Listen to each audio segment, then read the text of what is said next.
All right, I apologize for not being able to get you a better video for talking about different aspects of DUI. And in this case, we're actually just going to talk about the horizontal gaze nystagmus aspect of field sobriety testing. Obviously, during the semester, we would have uh, loved to have the opportunity to, for one, I would have shown you kind of how to set up, talk about how you can get things set up, as well as let you kind of test it out. Not only, you know, for one, knowing what different things to look for, but also being able to test one another in class, preferably and hopefully uh, on someone who is, sober, doesn't have any type of drugs or alcohol in their system that would affect normal HGN results. Okay, but then additionally, we had planned on being able to set it up to where you would have been able to test someone who had uh, under controlled circumstances and in a controlled environment. We would have allowed you to do the HGN on someone, and even the field sobriety testing on someone who had some alcohol in their system. Obviously, we weren't going to have them get uh, too intoxicated or something that was crazy um, or not basically watched over, and you know we would have been smarter about that. So either way, um, the best thing, unfortunately, I can do for right now is kind of show you. Uh, I'm not going to show you just the video straight out, but what I will do on this particular HDN demonstration is I want to kind of talk to you a little bit about, kind of walk you through it. Simple things to think about, to look for, considerations even before you actually do HDN. So we are taking it from the stop itself. I assume in most cases you will have seen some type of driving behavior that makes you think the person is intoxicated. Um, whether that be, swerving within the lane, whether that means improper lane usage, like going in and out of lanes, not using turn signals, uh, failing to stop completely at a stop sign, or sometimes even sitting there um, and remaining at a stop or at an intersection when the car has a green light, when the person has a right of way, and they continue to sit there.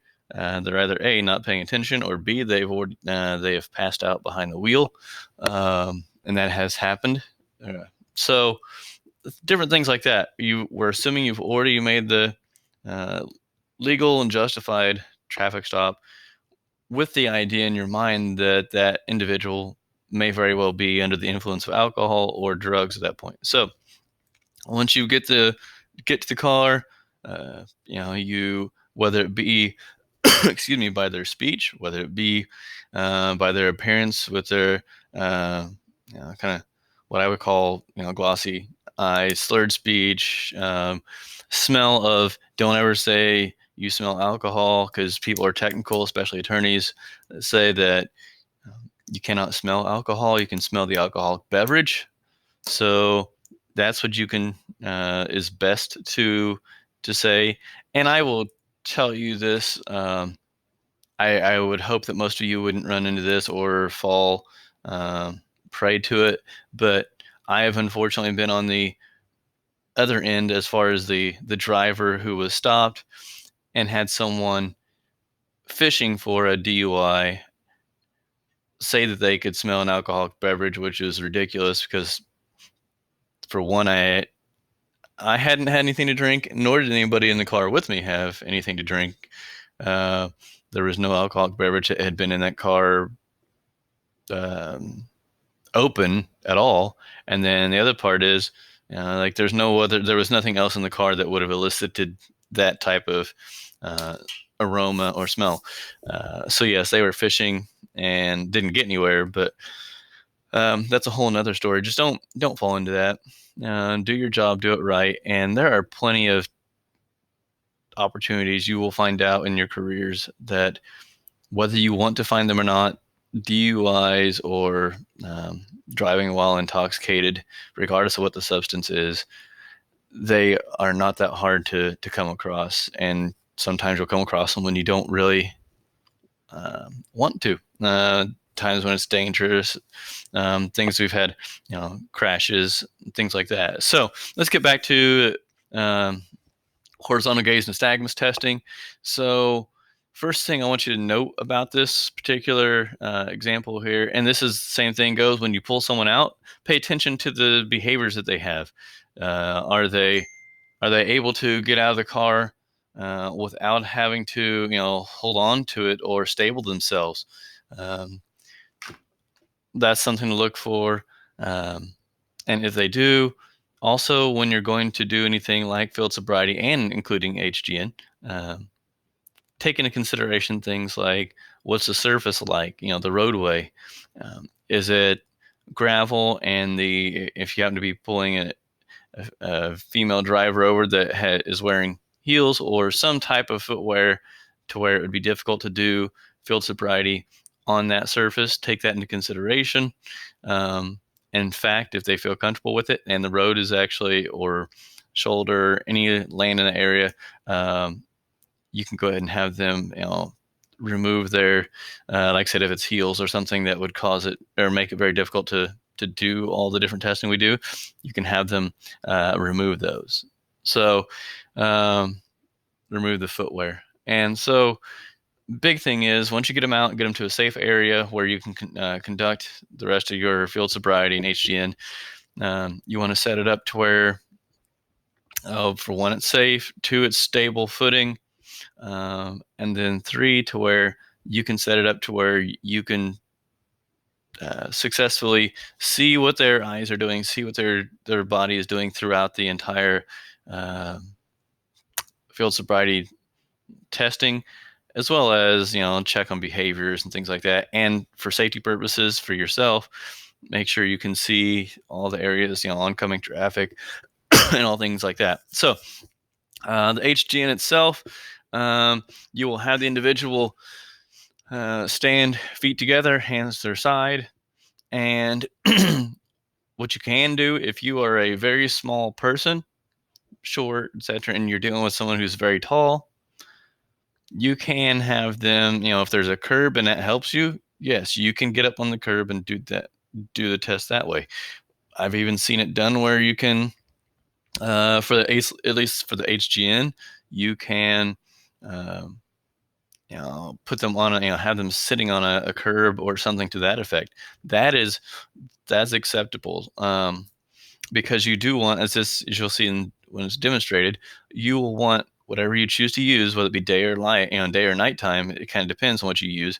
But whatever you want to use for that person to follow with their eyes, you want to have that to be slightly above their eye level, because it helps you. First of all, they can see it better, and second of all, it helps you see their eye movement better. So, needless to say, you get them in that position, and you will see what I'm talking about here, where you see where she has chosen to use a pin.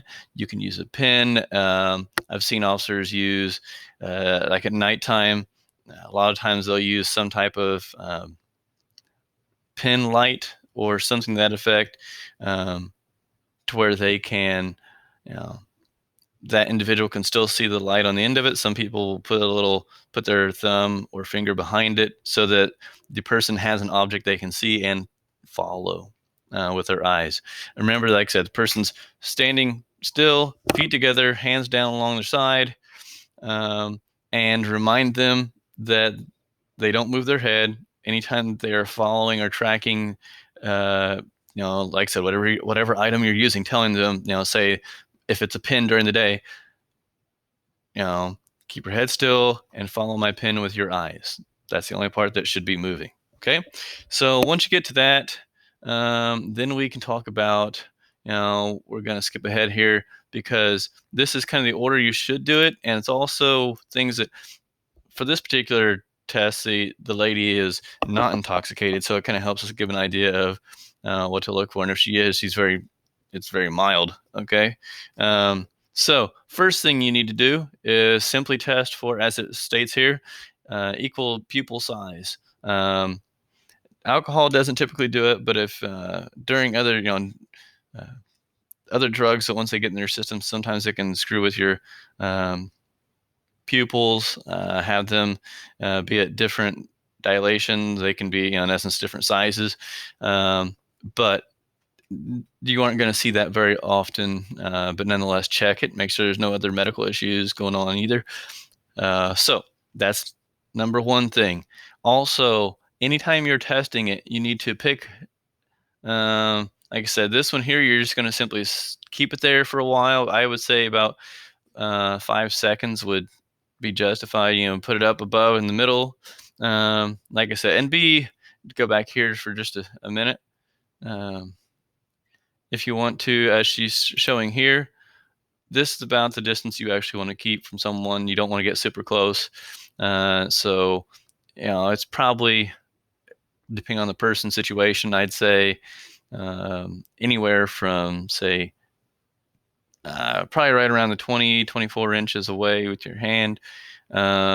Sometimes a little bit farther. Like I said, just depends on what you feel comfortable with and what they can actually see, and what sort of situation you are in. So either way, say 2 feet away, whatever, you are going to want to hold that up there and just simply see if the pupil size is the same. And then the next thing you're going to do, it's called equal tracking. Okay. What it means by that is simply saying, do both eyes actually track the pin or the item they're supposed to be watching? So as an example here, I'm going to go ahead and get this out of the way and let you play. So you're going to watch, can note the speed that they move, and also, so it's a continuous motion back and forth. And you always want to do these tests twice, as you saw there. It's probably a bad place to stop for that lady. So as you saw there, pick a direction. If you want to start with your left eye, which is common for a lot of officers, you'll watch that one first. But either way, you're going to go, in this case, you're going to watch both eyes, make sure they track. But you want to go from, across, say, to look at the left eye a little bit better, and then back over to the right side, and then do the whole sweep so that you get to test twice on each particular test. Full back and forth twice. All right. That's just something else to be aware of. So, all right, next thing. So you've already done the equal tracking. Now you get to do what's called lack of smooth pursuit. So what you're looking for, anybody who's been intoxicated or been drinking, or like I said, intoxicated in general, you will see this. It affects the prefrontal cortex, and so therefore, one of the things that's controlled up there is, say, eye functioning in terms of how well it moves. And so either way, what you're going to look for are little, what you might call bumps along the way.